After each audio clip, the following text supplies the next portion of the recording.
Hello and welcome to the podcast, 10 Lessons It Took Me 50 Years to Learn, where we dispense wisdom, not just cliches or platitudes, to the next generation of leaders.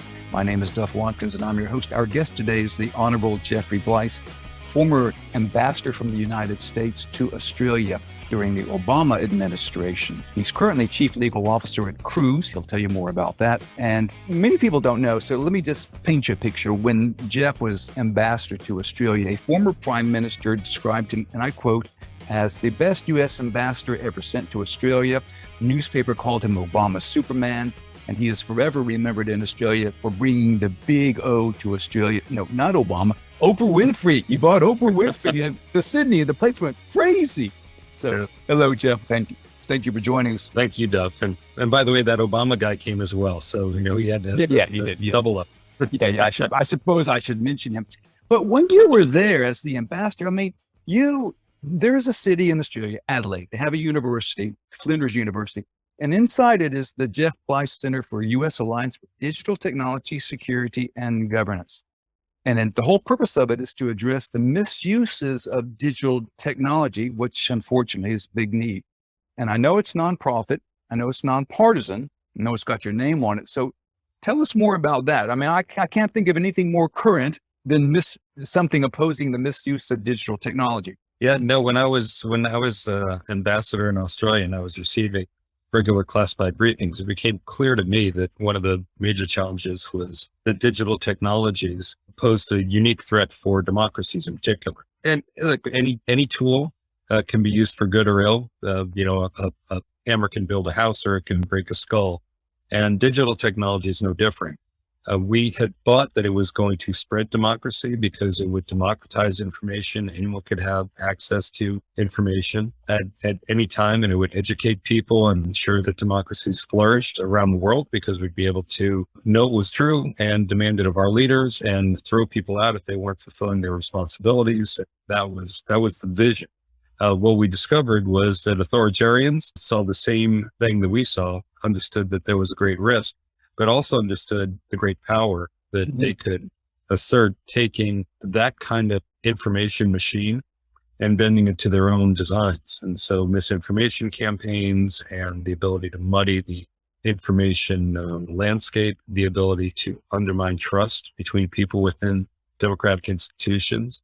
And democracies, we're based on this notion that we understand what the issues are. We know what we want to have happen. We choose people to represent our interests, and we trust that they are going to fulfill that responsibility. And if they don't, we vote them out of office. If you don't know what's true and you don't know who you can trust, very difficult to maintain a democracy. So this is a center which is focused on what it's going to take to better understand this kind of new digital terrain in which we all live most of our days, to protect democracies and allow us to continue to create the values and protect the freedoms that we're committed to. And this is a U.S.-Australia alliance? Yes. So even though it's based in Australia, it's focused on U.S.-Australia efforts as kind of a model relationship around the world. And the goal is to work with other like-minded countries everywhere in the world on how we ensure that digital technologies are subject to some international norms and rules to protect against their misuse, that we develop defensive capabilities to prevent our governments being perverted by them. And I think there is also an effort to better understand how you manage, how you govern, how you lead in this new digital terrain. Well, I knew the Jeff Bleich Center existed. I knew it was in South Australia. I didn't know that it pertained as much to me. So now I'm enlightened. So I'm wiser already. Speaking of wisdom, everything pertains to you, Duff. I've been telling people that for a long time. Yeah. So you're like the Kevin Bacon of thinking. You're like part of the FBI. 6 degrees separated. 6 degrees of Duff Watkins. Well, that's an excellent piece of wisdom, and I want the production crew and our podcast to replay that over and over again. Let's turn to your lessons of wisdom, which I have in front of me. Lesson number 1, don't choose a job for the money or to impress other people. Yeah, I know. If you choose a job for the money or because you want to impress other people, what you'll ultimately find is that you'll never make enough money to feel that you've hit the right mark, and you'll never impress enough people. think that's one of the big mistakes that a lot of folks make, is thinking that somehow if I just make this much money, I'll be financially secure. Or if I just do this, everyone will be impressed with me. But, that first one never works out for people. They inevitably discover that they wanted validation because there's some other hole that they haven't filled. And what you have to do is full. Well, I have to laugh. It's so ephemeral. I was traveling last year and I came back from overseas to Australia, and I checked my retirement fund, and my magical, wonderful number, very high, very large, was there. And I had exceeded it while I was on holidays, and that lasted for almost 6 days, Jeff, until the pandemic occurred, and it went tumbling back to pretty much where it was before I went overseas. So, these things are ephemeral. They're not the things that really matter. And the thing is, once you hit that number, trust me, in about a year, you'd say, that number, it may have been a little light. I probably need to pack a little bit more in there. Just a little bit. I think that's just a little bit more. Just a little bit more. Which takes us to lesson number 2. Be useful. Yeah. And I just choose a job that allows you to be useful to someone else. I think the important thing isn't what you do. It's figuring out how that job improves someone else's life. And once you start improving someone else's life, you get a sense of satisfaction from your work that nothing else can replace. I don't know that there are many jobs in the world where you can improve everyone's life every day. I don't think such a job exists, but you can improve someone's life every single day, no matter what job you're in. And you just have to find how you can make your job do that. And then you'll find it to be a very satisfying job. I have 2 stories on this, both of which are parables that someone taught me at some stage over the last 50 years. One was about these 2 bricklayers who were side by side, and someone comes along and says to the first person, "What are you doing?" And the guy goes, "What does it look like I'm doing? I'm laying bricks." And goes over to the other person and says, "So what are you doing?" And says, "I'm building a cathedral." Yeah, that's the difference. It's perspective and understanding that you're building towards something bigger that will serve others. The other one is the story of a father and son walking along the beach, and there are all these starfish that are stranded, and thousands of them. And the little boy picks up one of the starfish and starts to run to the water to throw it in. And the father says, "Son, that's sweet, but what's the point? There are thousands of these. It doesn't make any difference." And the boy says, "Makes a difference to this one." So you can make a difference to this one. Yeah. One of the guests on the podcast said that to young people, you don't become relevant until you enter the workforce. And the reason why is because then you're in a position to make a contribution. Then you're in a position to change the world, or instead of just consuming, you're now then able to give back. That's right. Yeah. And it's also, it's why people do crazy things like have children. Children are a nonstop demand on you in the early days. And yet it's rare to find a parent who doesn't say that the greatest thing in their life and the greatest satisfaction they've had is their children, raising their children, and all the things that went into it. That we're wired that way. One of your stories remind me, I can't remember, he's a Stoic philosopher. He was quite wealthy. Then he lost all his money in a political upheaval, and then he ended up selling firewood, and his friends were combined. They were upset. And they said, "Oh, look at you, and you're selling firewood. You had so much money." And he said, "Would you like me better if I was playing the lyre like Nero, who was the corrupt ruler at the time?" Yeah. Illustrating sort of the nobility of work, I guess, if you want to put a gloss on it, but the fact that you're doing something that's contributing to somebody somewhere. Right. That's it.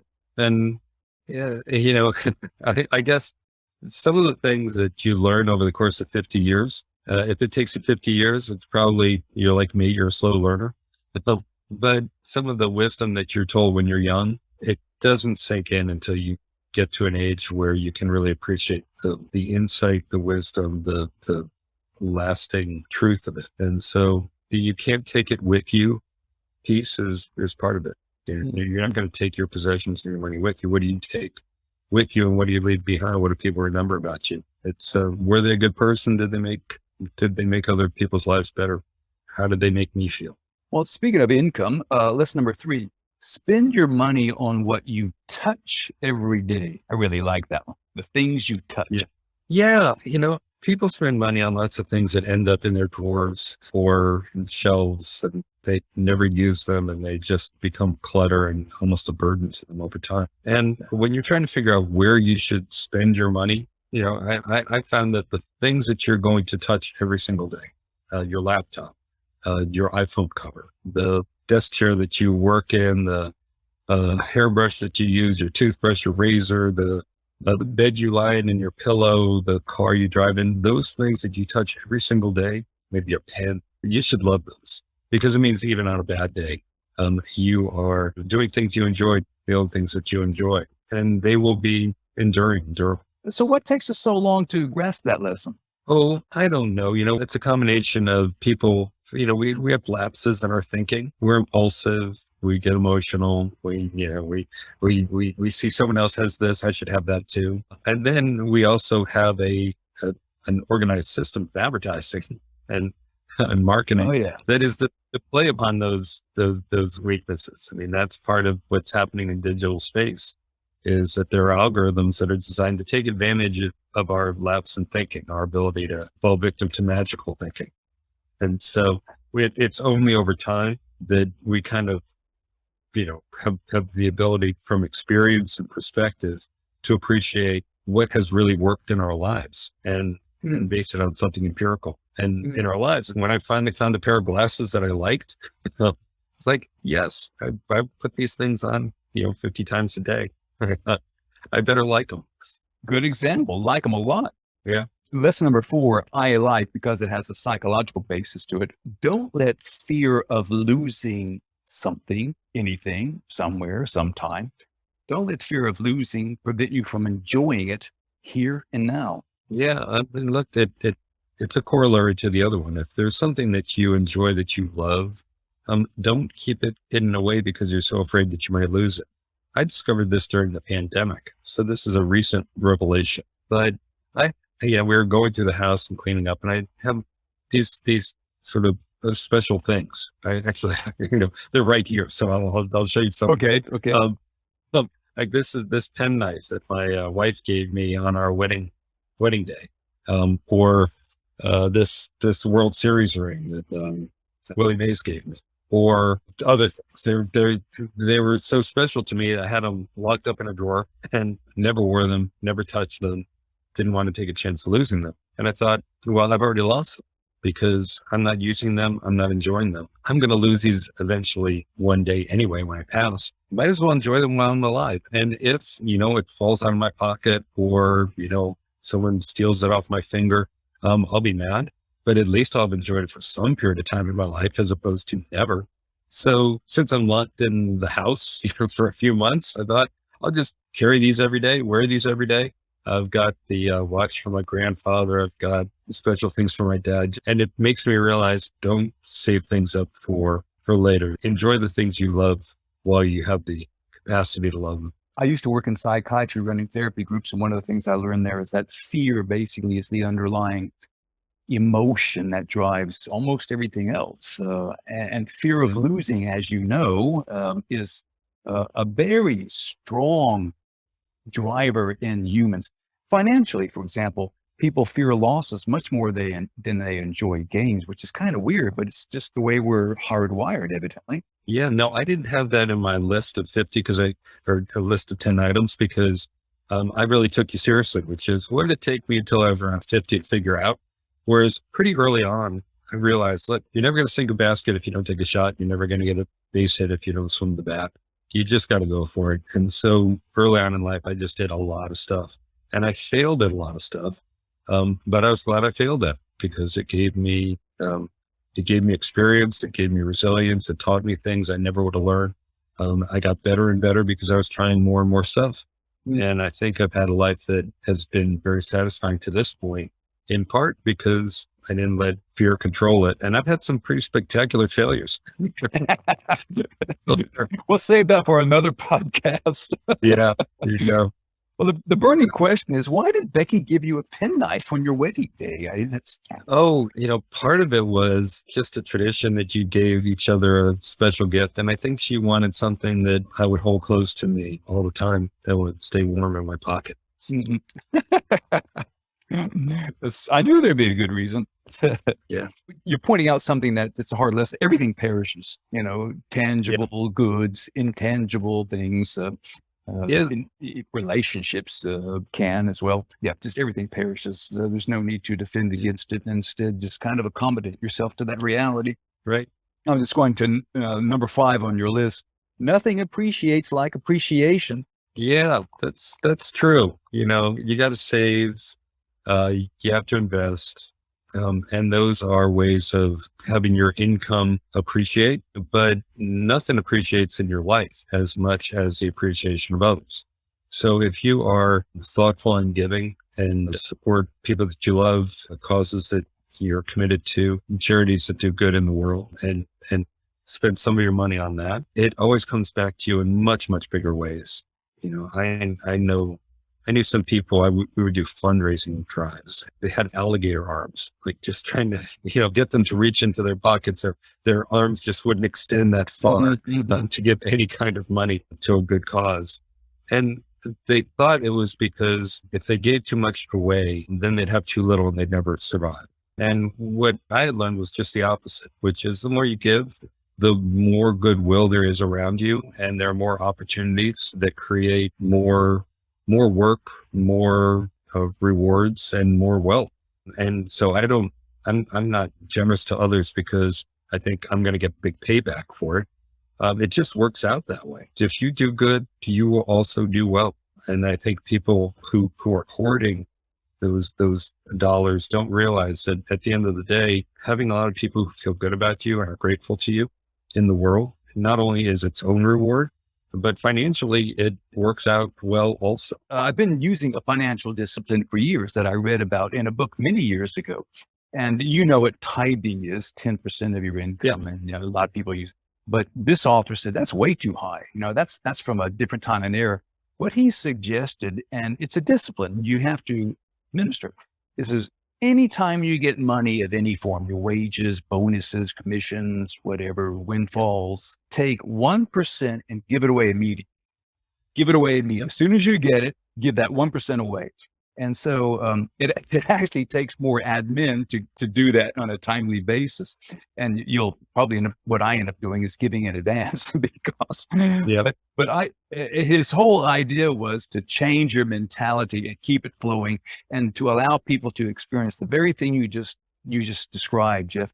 That the experience of giving is a good thing. It feels good. It benefits you, but among others, it benefits others too. But and it's cultivating a good habit, and anybody can give away 1%. Yeah, no, I do basically that. And, every new job I start, one of the things I do is I immediately take on a pro bono matter. And then as soon as that's done, I'll do another pro bono matter, or I'll have 2 going simultaneously or whatever. Just so I always have that as part of my workday. And then you don't feel as though you're like, how am I going to squeeze this work in? It's just part of your day. And the same thing with giving away 1%. It's like, you just factor that into what your income is or isn't. Mm-hmm. And you don't even feel it. It's like most things in life. Life is just an accumulation of good habits. It really is. If you train yourself to do the right thing, eventually it becomes second nature and it doesn't feel like you're making a sacrifice. It just feels right. Yeah. It's just you being you. Right. Okay. Lesson number 6. You're going to have to explain this one to me. Your health is a crapshoot, so work the odds. Now, first of all, your experience with gambling far exceeds mine, so you might have to explain what craps are.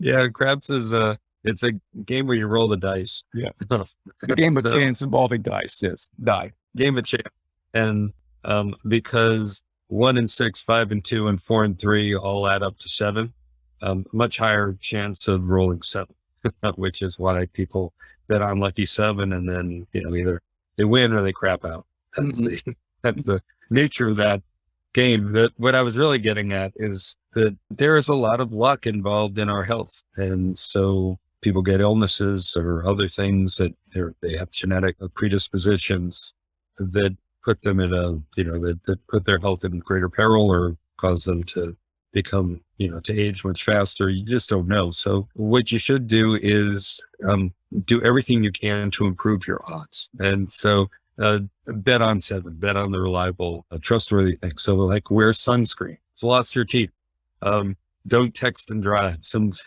basics that if you do those fundamentals, you're increasing the odds that you'll be able to keep rolling the dice at the craps table longer than anyone else. And, I think by the time you're 50, the reason this resonates more when you're 50 than when you're younger is you've seen the people who have always been very healthy, you've seen their health fail, and you've seen that this isn't, that nothing's a given. And you realize that their health is fading, even some of the strongest and the healthiest people you ever knew, that it's going to happen to you too. So you gotta just appreciate your body for the amazing vessel that it is, and do as much with it as you can and protect it as well as you can during the times that it's functioning. One of my favorite lines from Warren Buffett, he used to say, I was worried about people who said, well, I'm doing a job I don't like, but 10 years from now, I'll be a partner and then I'll be in control. And it's like, no, 10 years from now, you won't even know what you like anymore because you've been doing something that you didn't like.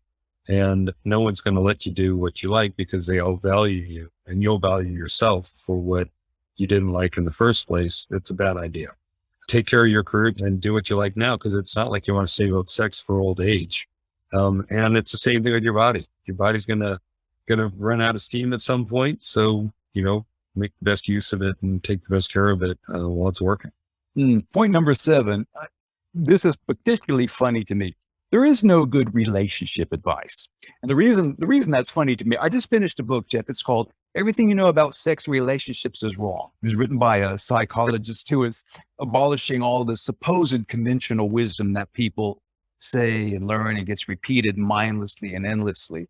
But I like your take on it. So please proceed. Yeah, no, I mean, my take on it is every relationship is different, but the only advice that works, not just for romantic relationships, but really for any relationship, is basically 3 rules, which is be honest, be useful, and don't be mean. If you do those 3 things, you're going to have good relationships. And if you demand that the people who are in your life, the people who you form relationships with, are people who honor those same 3 codes, you're going to have great relationships in your life that really, improve it, enhance it, make your life good. Kurt Vonnegut said, "You've got to be kind." He thought that was the overwhelming rule in relationships. You've got to be kind. I think that's right. And people confuse kindness and niceness. Like when someone says, "Oh, he's nice," there's a little bit of there's a compliment, but there's also a little bit of a criticism in that, which is, they're not, maybe they don't stand up for themselves, that kind of suggestion. But kindness is different.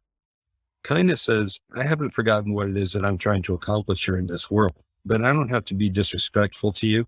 I don't have to demean you or condemn you in order to make my point and in order to push forward with what I think is right. There's nothing weak about kindness. It takes strength because it requires a self-discipline and consideration and that extra measure. But in moving through the world that way, I think you can accomplish a lot more and do it in a way which makes people feel even better about the work you've done. You talked about those 3 rules for good relationships. One of the psychologists I like, he said, he put it in one sentence, and I like this: just keep your agreements. When you make your agreements with people, keep them. Yeah.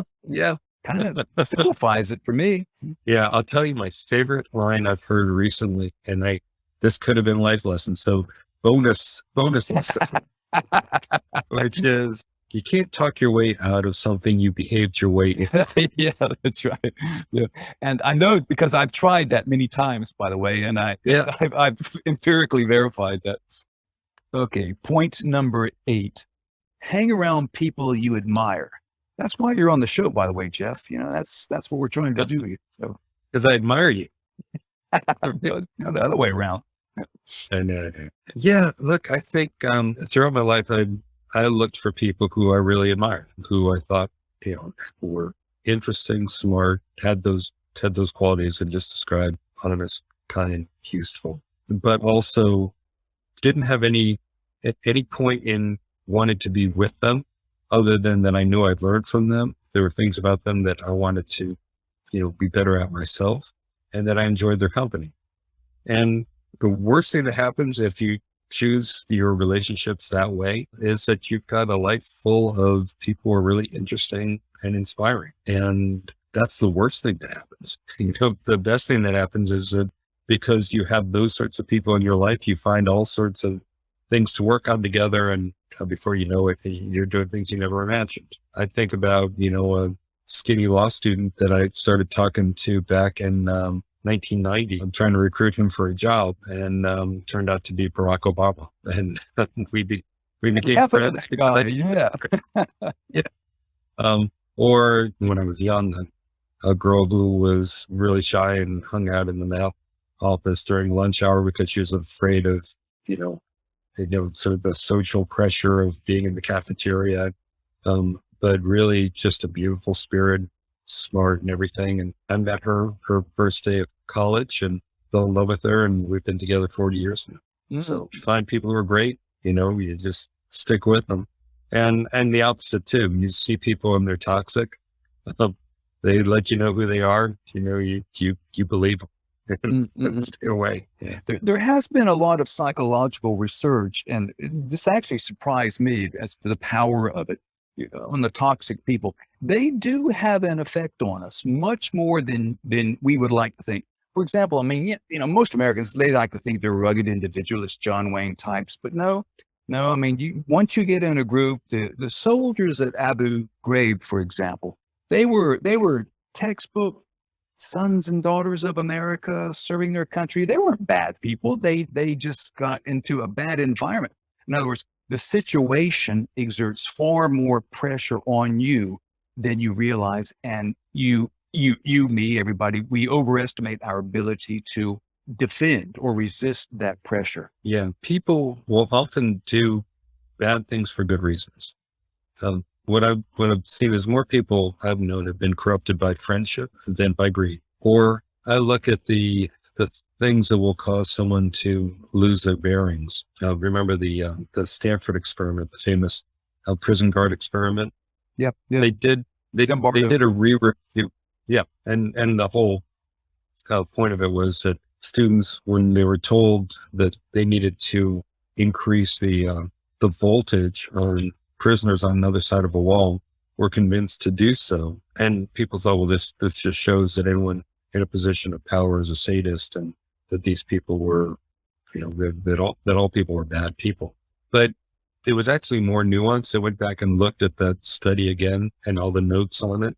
And what it really was is that if you told people that people in authority who were wearing lab coats and had studied this were saying this is very good for science and it will improve our understanding, they were prepared to do things that felt wrong for a good cause.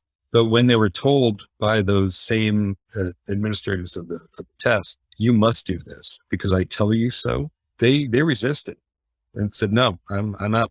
If they were being told to do something simply because an authority figure told them to do it, they weren't just prepared to obey orders. But if they believed it was for a greater cause and were misled into that, they would do it. Which is why, as I was talking about at the beginning, disinformation and misinformation are so dangerous. We had a rebellion in the United States because people thought they were doing the right thing. They thought an election had been stolen by evil forces in a vast conspiracy and that they needed to take back the Capitol.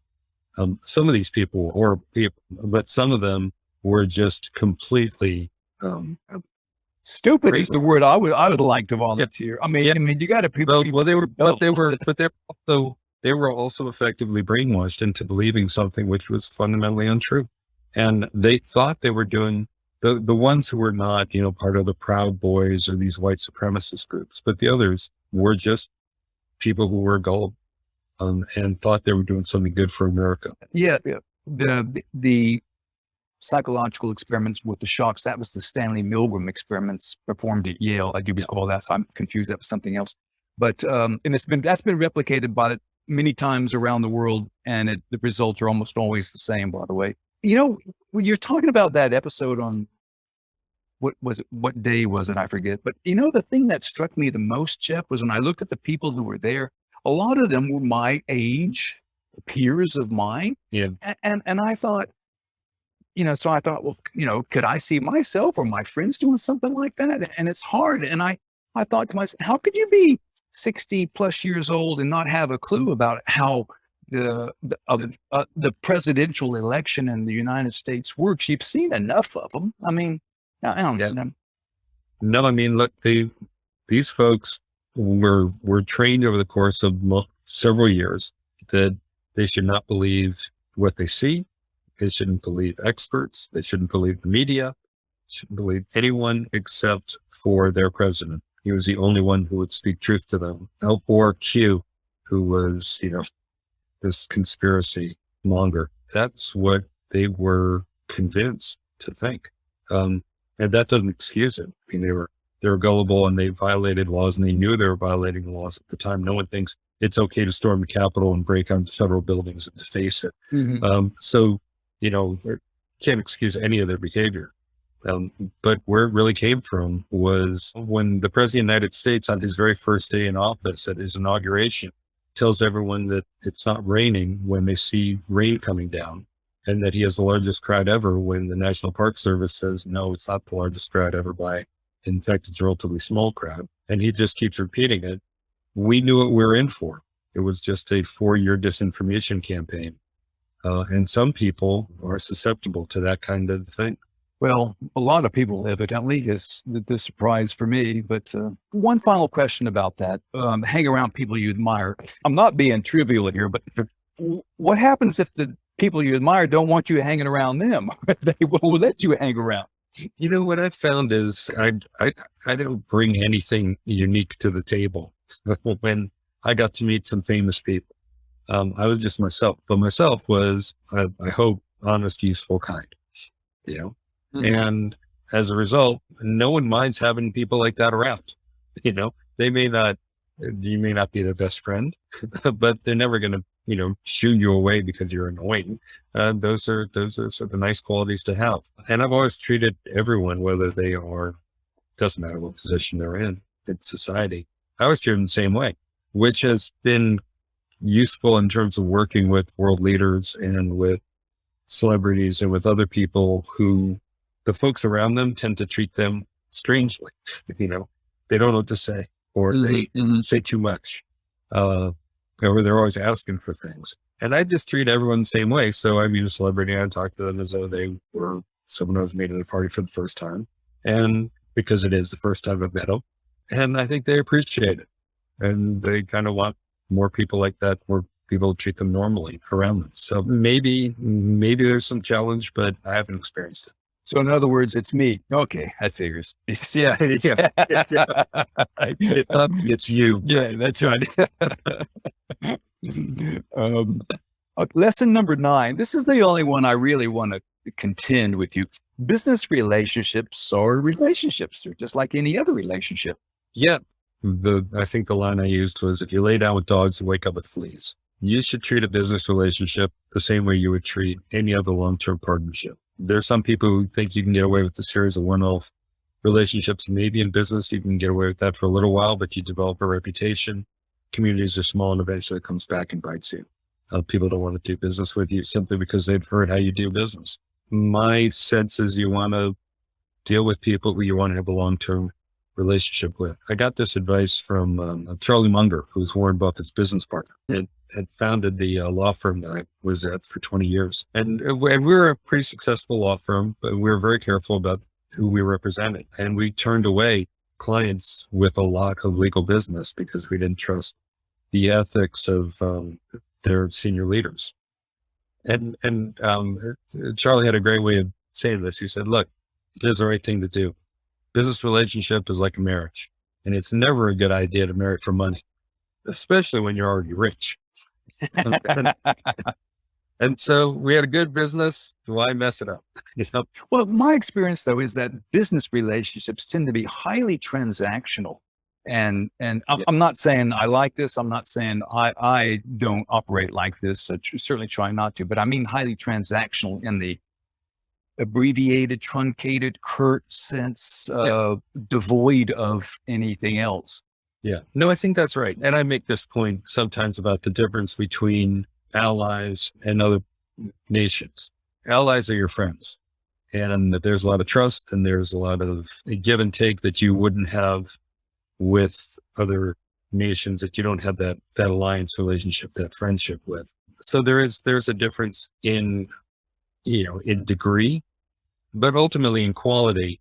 Like, do you get involved with, making partnerships with countries that you think are engaged in terrible human rights violations? If you try and form a close working relationship with Nazi Germany, no.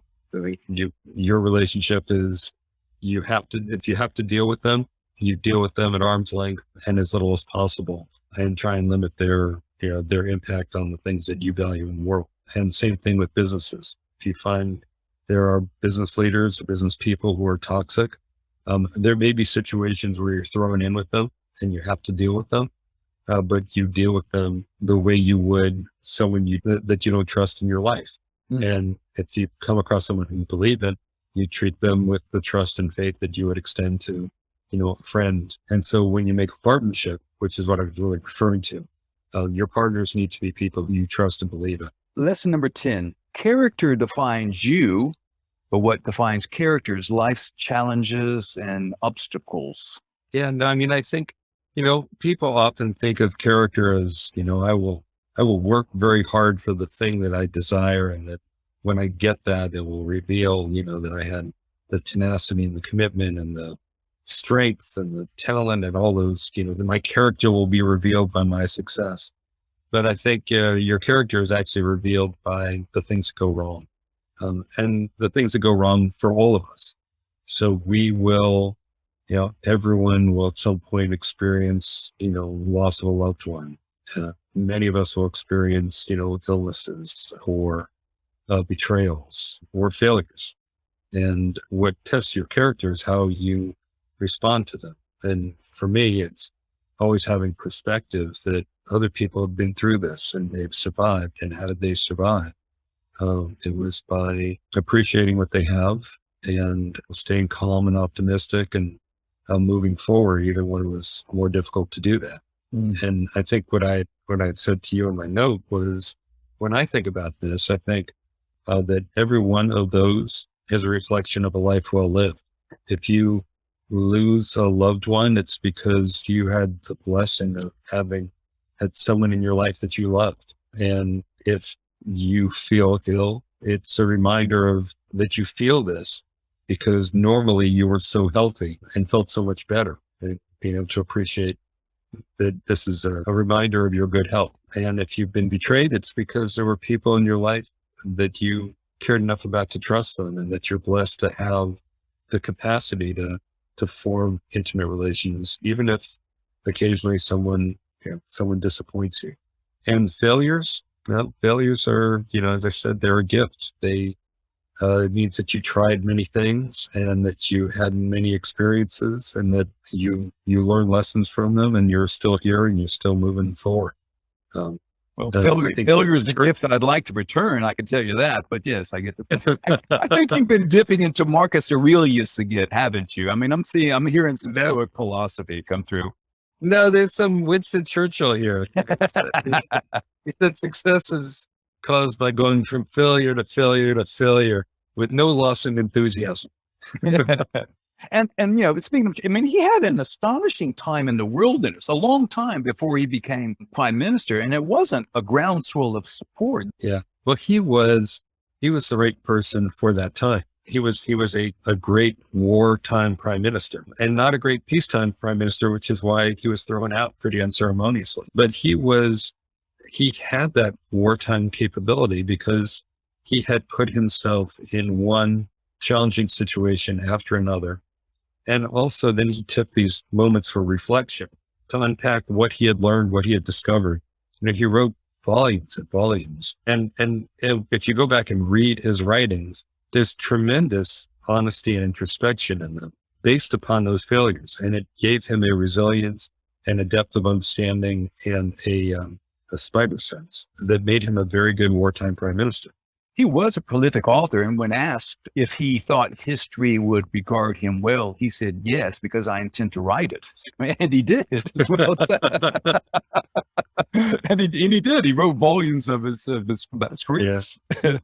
Yeah. Here's a great wit. I still love the one line that I've used, and it goes to the last point that we were talking about character, is that when you're going through hell, keep going.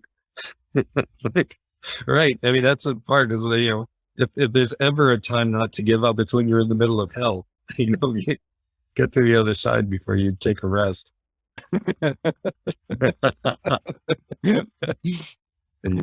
Let me close off with one final question. Now, we've talked about a lot of things, wisdom that you've accrued over the years. What is something that you have unlearned lately? And by that, I mean something you absolutely positively knew to be true 1 year ago, 3 years ago, then, but now it's not the case.